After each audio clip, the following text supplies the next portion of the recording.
Nutcracker Suite, according to Walt Disney, in the 1940 animated classic Fantasia, which is back in release with a controversial new soundtrack, and we'll be reviewing it this week on Sneak Previews.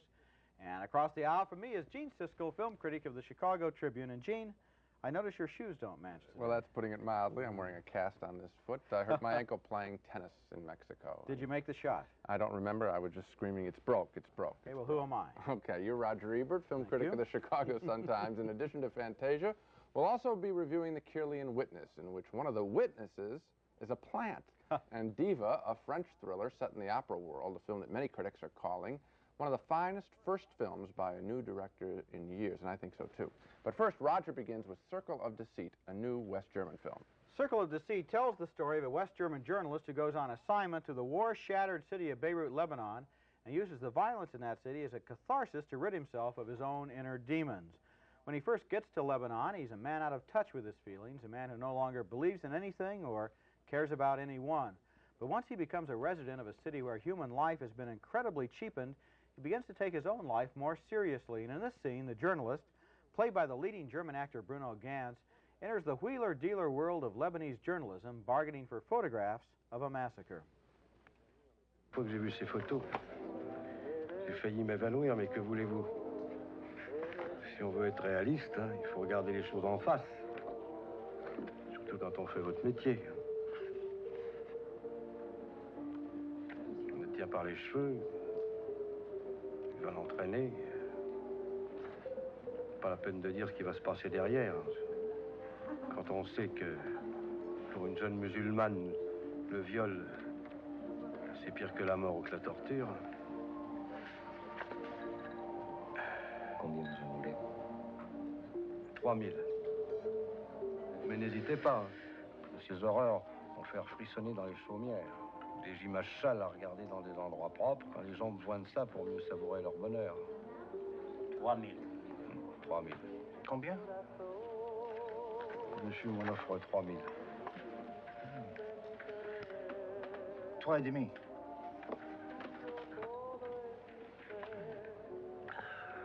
4. 4,5. 5. Et une offre à 5000. Vous voulez que je fasse le partage? I need the one of the rape and the one with the fellow behind the car. En exclusivité? Oui, pour le Scandinavie. Ah non, non, non, non, non, vous me dépouillez de ce que j'ai de meilleur. Non, non, ça ne marche pas. Alors 6, pour tout le paquet. 6 une fois, 6 deux fois, 6 trois fois. Adjugé, pour la première fois, le marque allemand a été battu. Congratulations. Life and death reduced to a cynical auction. Violence is all around these visitors to Beirut. Street battles are part of their daily routine, and the bodies of dead victims have become a commonplace. In the middle of the carnage, the journalist begins an affair with a German woman who lives in Beirut. She's the widow of an Arab killed in the fighting. She's remained behind, almost oblivious to the war. The main thing she wants in life is a baby of her own, and in a nation overflowing with war orphans, she goes with her lover to an orphanage where adoption has been reduced to a cynical routine.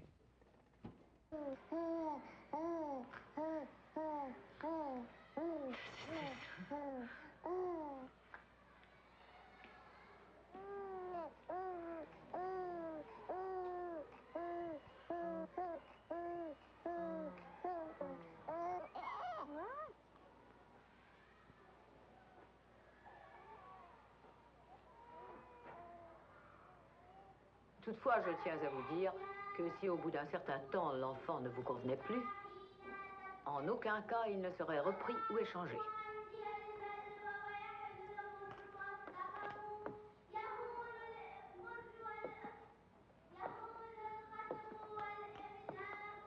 Mais il a reçu le Saint-Sacrement du baptême. Oui, nous avons fait le nécessaire. Et c'est getauft.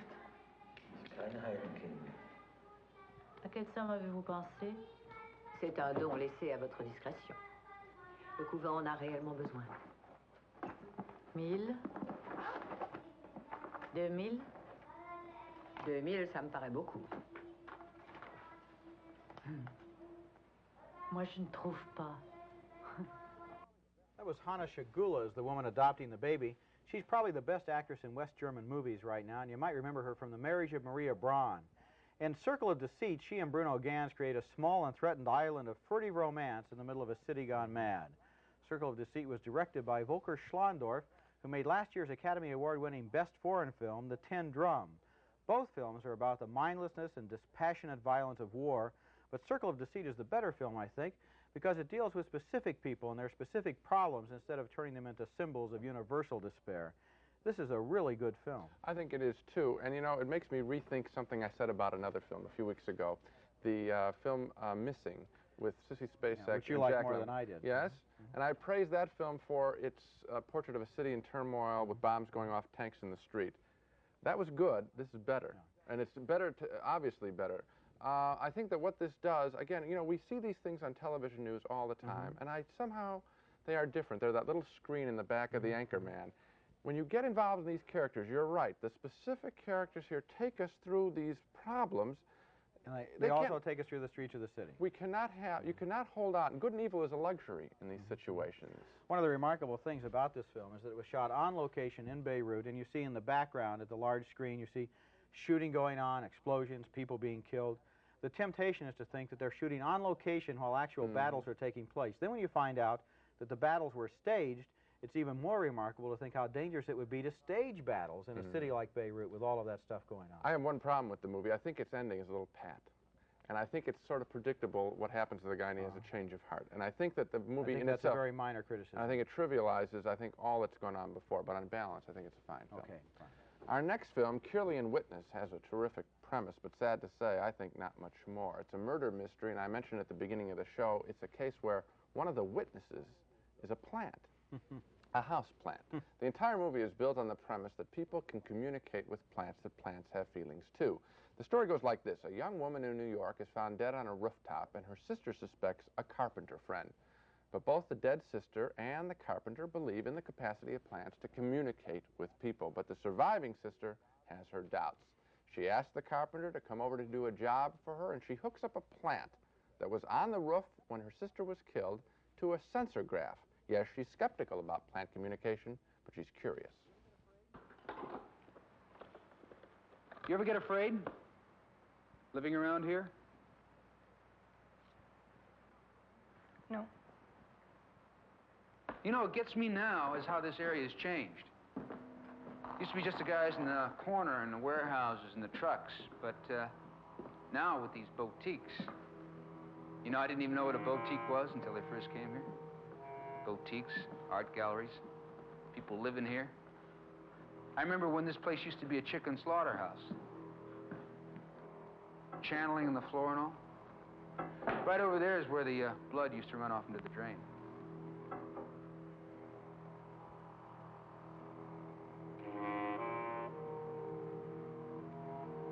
Yeah. You ever meditate? Your sister used to meditate. In fact, we used to meditate together with the plants. I always wondered what you thought about me. That's the awful thing, you know. You never know what people are thinking about you.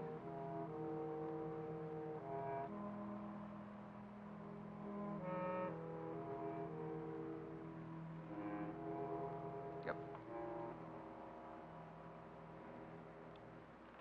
I'll go back to work.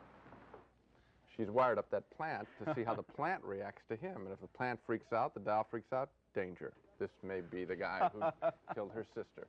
The success of this movie depends directly, I think, on how willingly we are going to go along with this film's premise about plant communication. If you're already sold on it, I suppose the film might work quite well. If you run a plant store, this is your movie. You must see it immediately.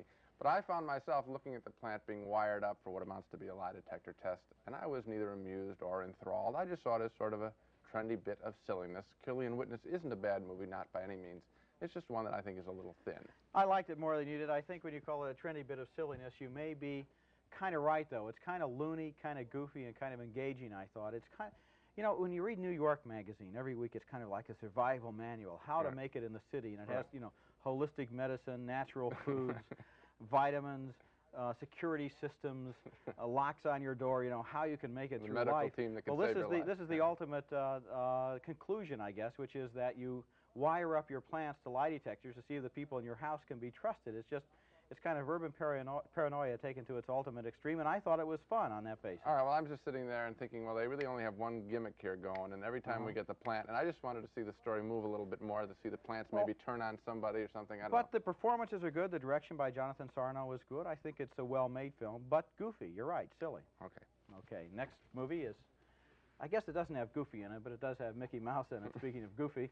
One of the most reliable annuities in Hollywood is the Disney Studios backlist of animated cartoon classics. Movies like Pinocchio and Snow White are re-released every 7 years for a new generation of family audiences. But there's one Disney classic that stands outside that pattern. It's Fantasia, the experimental, daring 1940 film in which Walt Disney took famous pieces of classical music and combined them with a fantastical array of animated images. This movie was wildly experimental in 1940, and it's still fresh and exciting today. Here's the movie's most famous sequence. It stars Mickey Mouse as the Sorcerer's Apprentice.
An inspired piece of film. I think one of the problems with it, though, is I've never been able to listen to The Sorcerer's Apprentice after seeing Fantasia without thinking of Mickey Mouse.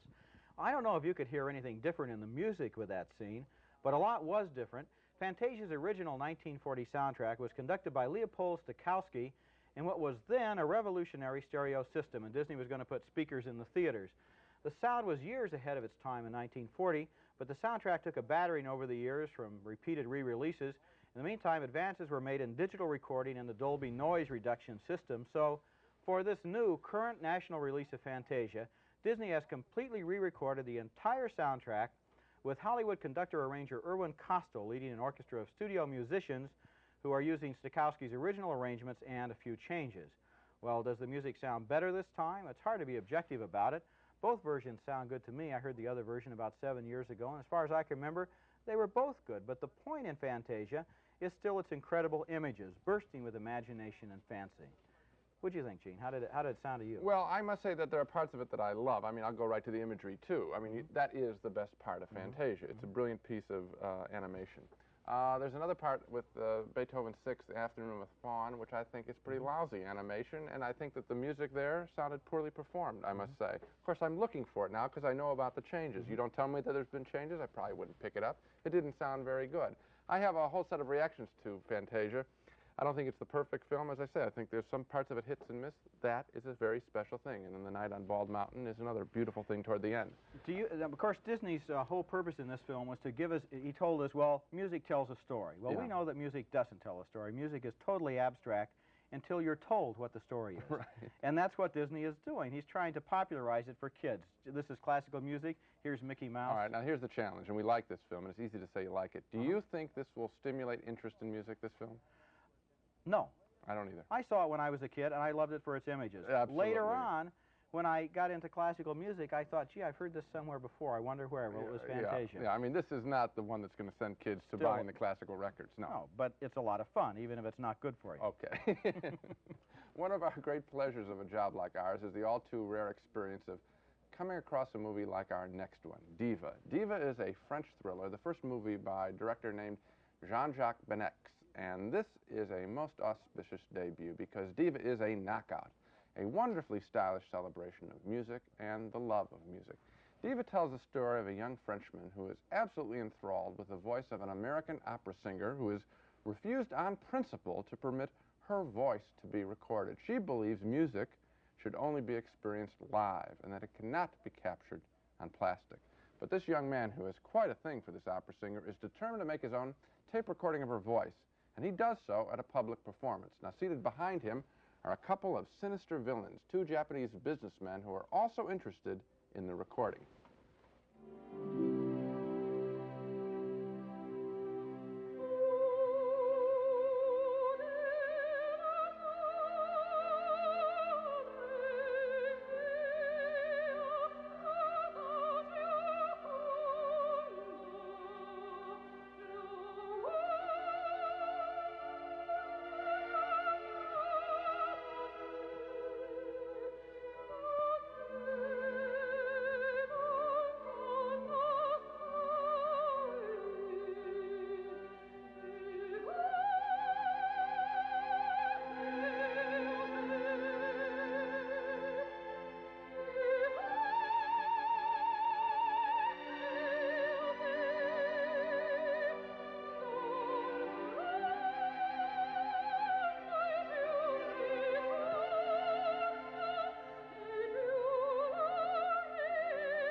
That was performed by Wilhelmina Wiggins Fernandez. And what follows next is a huge tape chase all over Paris, with the young man being pursued by a wild assortment of killers who want his tape.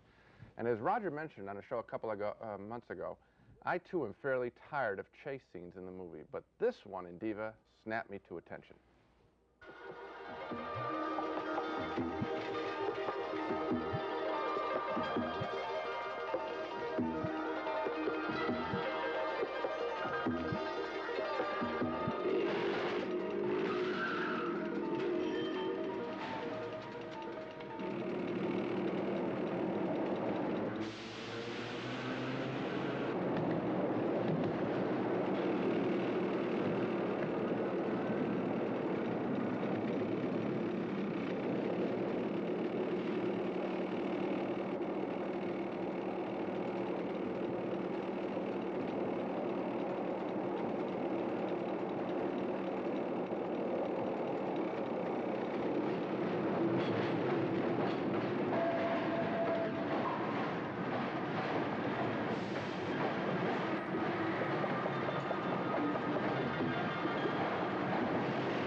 Fabulous. Now, Roger, amazing. fill in the blanks. Okay. Bullet, French Connection. Diva. That's the way I think. Three greatest chase scenes. And the General, Buster Keaton. In the last, the last few. Okay, fine. It's obvious that Diva is a lot of fun, and from that first scene, you can see that its love of music is really apparent. I love the idea of someone who doesn't want to be recorded. But in addition to all of that, Diva, like all fine movies, also celebrates movie making. And in fact, if there's anything wrong with this wonderful film, it may be that it contains a few too many artful camera moves in a rear-view mirror of a car. I think that's when I thought maybe they're going a little too much. But that's a minor quibble. And Diva is one exceptionally entertaining motion picture. I'm in total agreement with you. This movie was a joy to watch. It was a joy to see, and I can't wait to see it again. And I'll tell you, I don't care what it's about. I mean, the basic plot, which is that the hero is in possession of information that he doesn't know that he has, so that he doesn't know what danger he's in. That could be right out of Hitchcock. It's been used before. It doesn't matter. Here, it's simply a premise to hang the movie making from. And this guy, Jean-Jacques Benex, is such a natural movie maker. I guess he's only about 32 years old. He's been an assistant director for 10 years. His camera plunges right into Paris. It lives there. It exists there. His people move through all these fantastic locations. I guess I sound a little excited. Diva is a great movie. Well, this is what happens when we see these things. You caught it by surprise, I guess, at the Toronto Film Festival last year. I just happened on this thing. You had told me that it might be pretty good. I went in there. I was surprised. I was surprised to see it. It throws in that chase as a bonus. There's a relationship between the young man and the singer that's wonderful and leisurely. They don't just cut quickly. They have time in this chase film, if you will, for a relationship. For several relationships. There's also another one between the young man and an older man who's kind of an overseer, a godfather of Paris, if you will. And the little human moments, the moments of insight, the eccentricities, the fact that he wears a snorkel and goggles in order to cut onions at the sink is all part of this amazing picture. Well, yes, it's Sparky the Wonder Dog. Time for Dog of the Week, the week's worst movies, but something unusual this week. Roger and I have found the same dog. We both saw a movie this week that was so bad and so heavily advertised that we were establishing a new honor this week, the very, very bad dog of the week.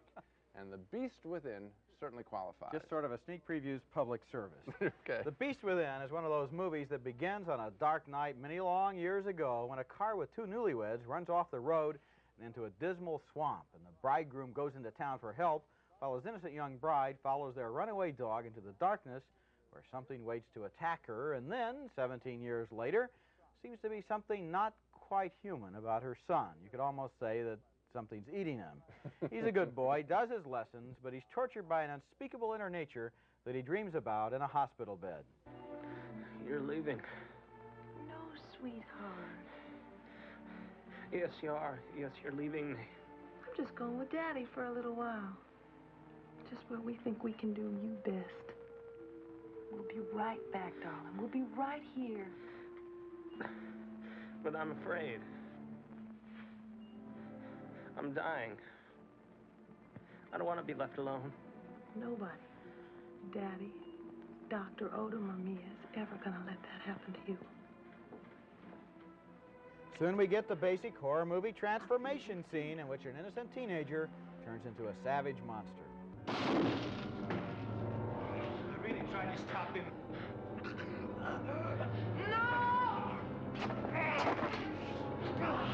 Well, let's face it, this movie exists as an excuse for the last 15 or 20 minutes, which are devoted to endless special effects shots showing a human turning into a beast.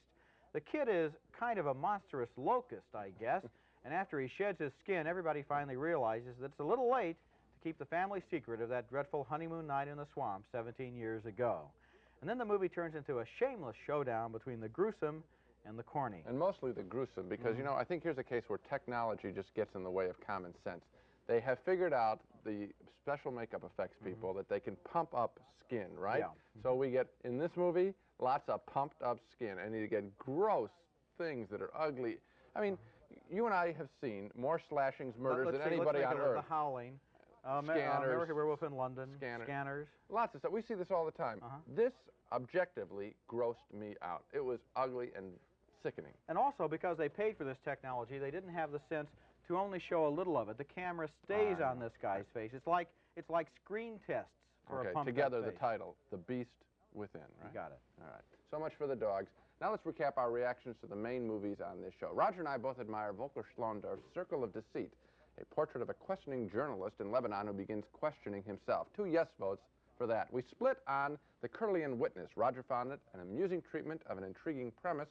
I only like the premise, not the treatment.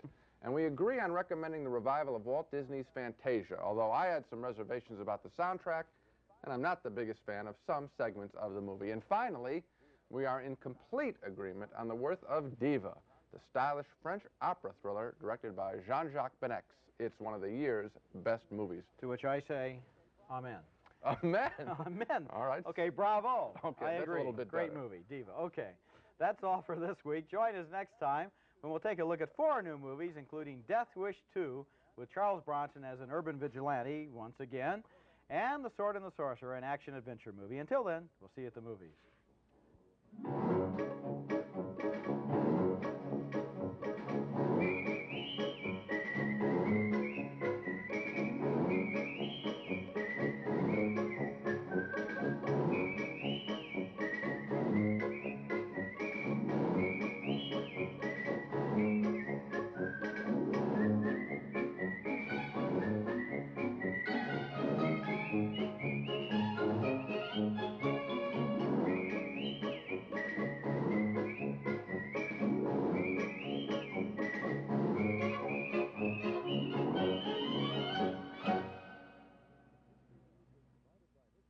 Funding for sneak previews was provided by this station and by other public television stations.